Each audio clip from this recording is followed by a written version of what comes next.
என் அருமை உலகத்தமிழ் மக்களே, தாய்மார்களே, பெரியோர்களே, சிறார்களே, என் அருமை சீடர்களே, யோக நண்பர்களே, யோக விரும்பிகளே, உங்கள் அனைவருக்கும் என் இனிய காலை வணக்கம்.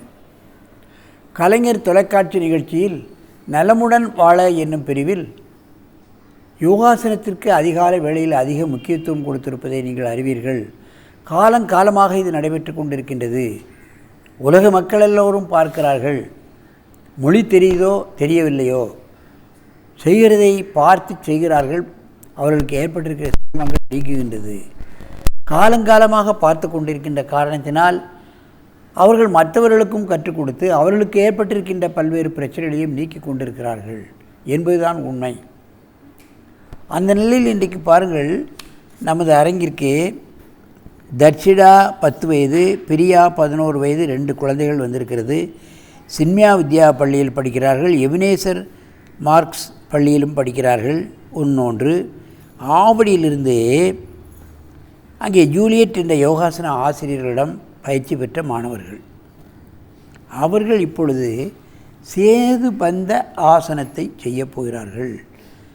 என் அருமை மாணவர்களே, நீங்கள் பத்மாசனத்தை கலைத்துவிட்டு சேதுபந்த ஆசனத்தை மெதுவாக செய்யுங்கள், பார்க்கலாம். கால் நெருக்கு. சேதுபந்தம்னா மலை, அப்படி மலை போன்று இருக்கின்ற காரணத்தினால் அது சேதுபந்த ஆசனம் என்று சொல்லுகிறார்கள்.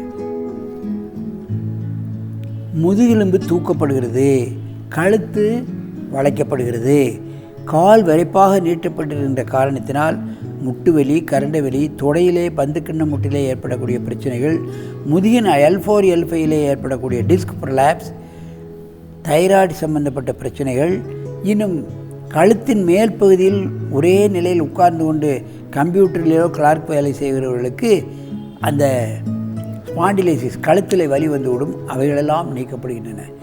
ஒரு ஆசனம் எத்தனை நோய்களை நீக்கிறது என்பதைத்தான் பார்க்க வேண்டும். மெதுவாக இந்த ஆசனத்தை கலையுங்கள். எழுந்து உட்காருங்கள். நீண்ட மூச்சு வாங்கிக் கொள்ளுங்கள். நல்ல மூச்சு வாங்கணும். 2 மூச்சு வாங்க. சரி, மீண்டும் இந்த சேதுபந்த ஆசனத்தை செய்யுங்கள்.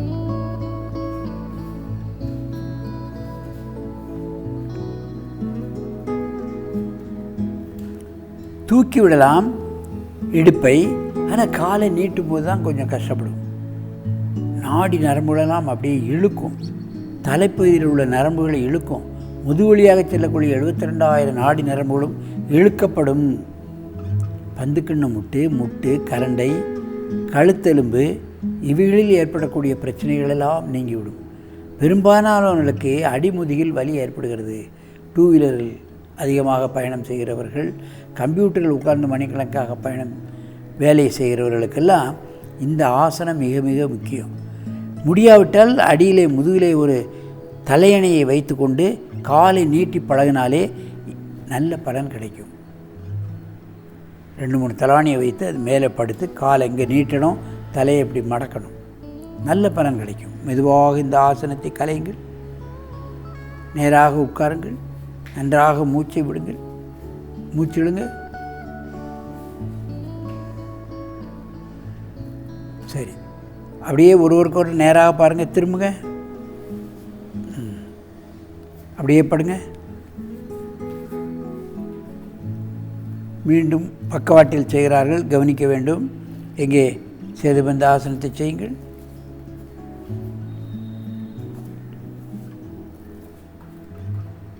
இந்த காலை நீட்டுறது கஷ்டம். இந்த 2 குழந்தைகளும் அசால்ட்டாக நீட்டுது. ஏன்னா இவங்களுக்கு ஃப்ளெக்சிபிலிட்டி அதிகம்.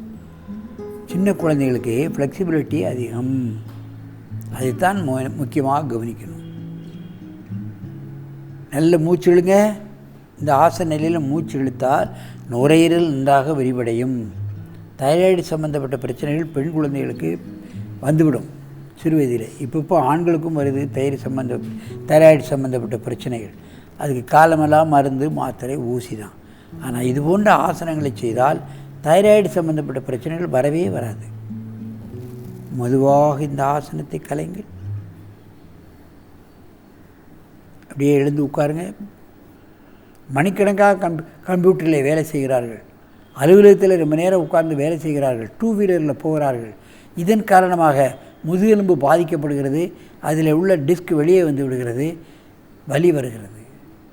ஆப்ரேஷன் இது முழு தீர்வாகாது.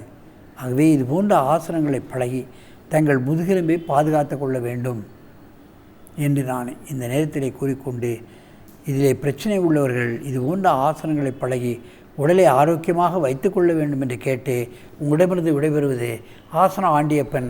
வணக்கம்.